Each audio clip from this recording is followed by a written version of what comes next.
നാം പറയുന്ന പല വാഗ്ദത്തങ്ങളും നിറവേറ്റുവാൻ കഴിഞ്ഞുകൊള്ളണമെന്ന് വരികയില്ല. അതിന് കാരണം നാം മനുഷ്യരായതുകൊണ്ടാണ്, നമുക്ക് പരിമിതികൾ ഉള്ളത് കൊണ്ടാണ്. എന്നാൽ അകല ചരാചരങ്ങളെ ഒറ്റ വാക്കിൽ ഉളവാക്കിയ ദൈവം നമ്മോട് പറഞ്ഞ വാഗ്ദത്തങ്ങൾ നിറവേറ്റുവാൻ ഒരിക്കലും ഒരു ശക്തിക്കും തടസ്സം നിൽക്കുവാൻ കഴിയുകയില്ല.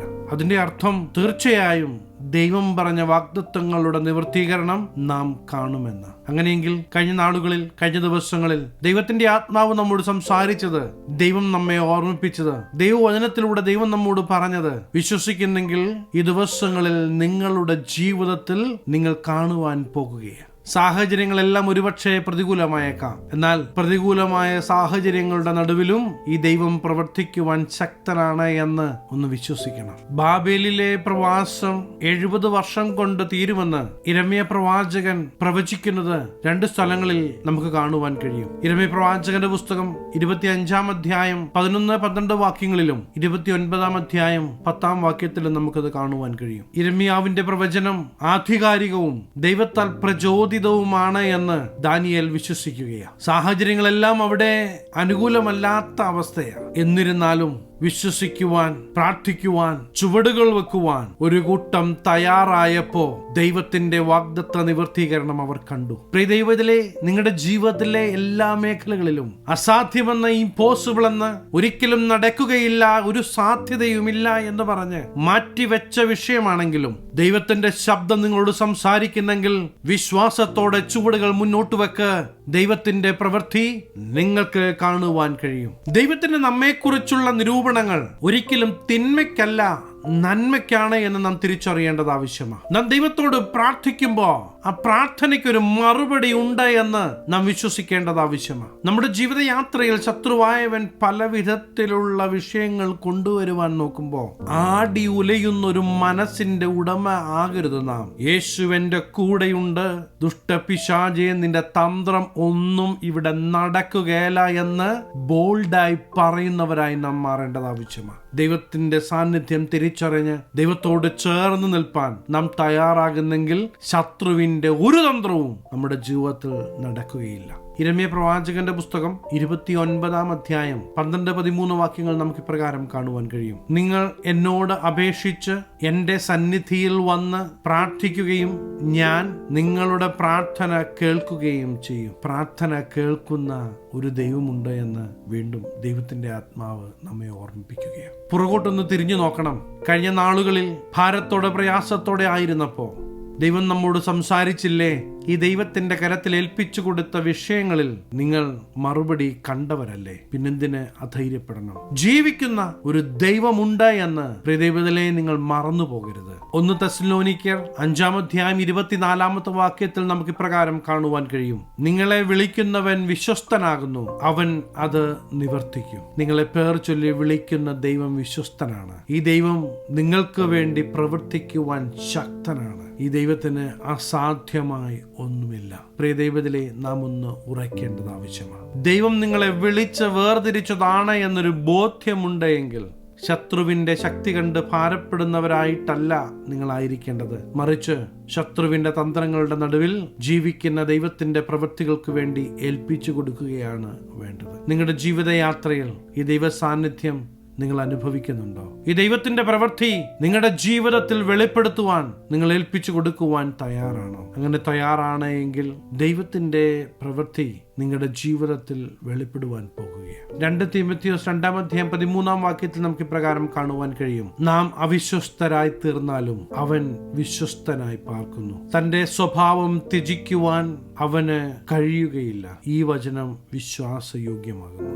ഈ ദൈവത്തിന്റെ വാക്ക് മാറ്റുവാൻ പറ്റുകയില്ല. നാം പലപ്പോഴും ദൈവസന്നിധിയിൽ തീരുമാനങ്ങൾ എടുത്ത് നമുക്ക് ഇഷ്ടമുള്ളതുപോലെ എല്ലാം ജീവിക്കാറുണ്ട്.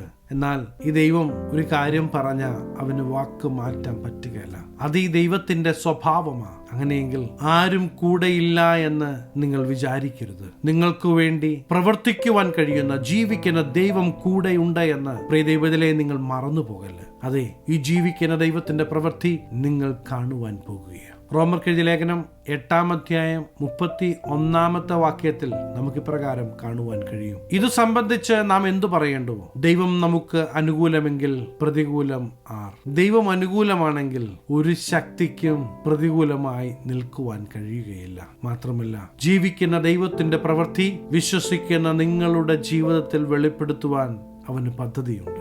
ദൈവവചനത്തിലൂടെ, ദൈവദാസന്മാരിലൂടെ ദൈവം നമ്മോട് സംസാരിക്കുമ്പോൾ, അത് നമ്മോടാണ് എന്ന് നാം തിരിച്ചറിയുമ്പോൾ, ആ ദൈവശബ്ദത്തിന് മുമ്പാകെ സറണ്ടർ ആകുവാൻ നാം തയ്യാറാകുമ്പോഴാണ് ദൈവിക പദ്ധതികൾ നമ്മുടെ ജീവിതത്തിൽ തുടങ്ങുന്നത്. പലപ്പോഴും ദൈവം നമ്മോട് സംസാരിച്ചിട്ടും നമ്മുടെ ചുറ്റുമുള്ള സാഹചര്യങ്ങളെ നോക്കി ദൈവം സംസാരിച്ചതിനെ മറന്നുകളഞ്ഞ് ഒരു സൈഡിലേക്ക് മാറ്റിവെച്ച് നമുക്ക് ഇഷ്ടമുള്ളതുപോലെ ജീവിക്കുന്ന ഒരു സ്വഭാവം നമ്മിലുണ്ടെങ്കിൽ അതിനൊരു മാറ്റം ഇന്ന് ദൈവം ആഗ്രഹിക്കുകയാണ്. പ്രിയ ദൈവത്തിലെ ദൈവസന്നിധി കടന്നു വരുമ്പോൾ കണ്ണുമടച്ച് അവനെ വിശ്വസിക്കാൻ തയ്യാറാകണം. സാധ്യതകളെ നോക്കിയിട്ടല്ല ദൈവം പ്രവർത്തിക്കുന്നത് എന്നും, എനിക്ക് വേണ്ടി കടലിന്റെ നടുവിലൂടെ വഴിയൊരുക്കുവാൻ ഈ ദൈവം മതിയായവനാണ് എന്ന് വിശ്വസിച്ച് ദൈവം പറയുന്നത് ചെയ്യുവാൻ തയ്യാറാകുമ്പോഴാ ദൈവിക പദ്ധതി നാം കാണുന്നത്.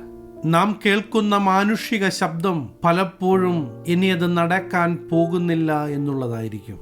എന്നാൽ ദൈവശബ്ദത്തിന്റെ മുമ്പാകെ ഏൽപ്പിച്ചു കൊടുക്കുവാൻ പ്രിയ ദൈവവൈതലേ നിങ്ങൾ തയ്യാറാണെങ്കിൽ ദൈവം പറഞ്ഞ ദൈവിക പ്രവൃത്തി നിങ്ങളുടെ ജീവിതത്തിൽ നിങ്ങൾ കാണുവാൻ പോകുകയാണ്. കാർമേഘവും കാണുകയല്ല, മഴയും കാണുകയല്ല. എന്നാൽ ദൈവം പറഞ്ഞതുപോലെ കുഴികളെ കുഴിക്കുവാൻ നിങ്ങൾ തയ്യാറാണെങ്കിൽ അതിനെ നിറയ്ക്കുവാൻ ദൈവം ശക്തനാണ്. ഇതുവരെ ഇങ്ങനൊരു കാര്യം നടന്നിട്ടില്ല എങ്കിലും നിങ്ങൾക്ക് വേണ്ടി അത് ചെയ്തു തരുവാൻ ഈ ജീവിക്കുന്ന യേശു മതിയായവനാണ് എന്ന് നിങ്ങൾ കാണുവാൻ പോകുകയാണ്. വിശ്വസിക്കുന്നെങ്കിൽ ദൈവത്തിന്റെ മഹത്വം നിങ്ങൾ കാണും, നിങ്ങളത് അനുഭവിക്കും. കയ്യിലുള്ളതിനെ നോക്കി നെടുവീർപ്പിടാതെ ദൈവം നമുക്കായി കരുതിയിരിക്കുന്നതിനെ നോക്കി നമ്മുടെ ജീവിതയാത്ര മുന്നേറുവാൻ ദൈവം നമ്മെക്കുറിച്ച് ആഗ്രഹിക്കുകയാണ്. അതെ, നിങ്ങൾ വിശ്വസിക്കുന്നെങ്കിൽ അസാധ്യമെന്ന് സകലരും പറഞ്ഞ ഇടത്ത് തന്നെ ദൈവത്തിന്റെ മഹത്വം നിങ്ങൾ കാണുവാൻ പോകുകയാണ്. ദൈവമേ, എൻ്റെ അവിശ്വാസത്തെ ക്ഷമിക്കണമേ.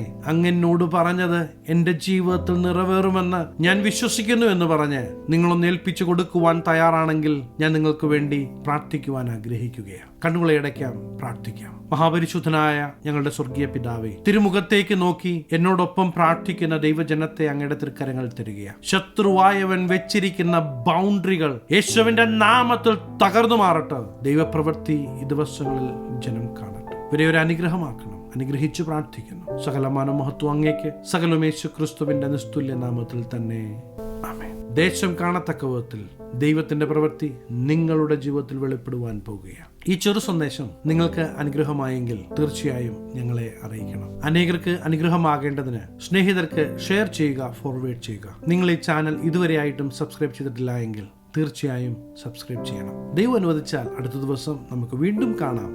Stay blessed.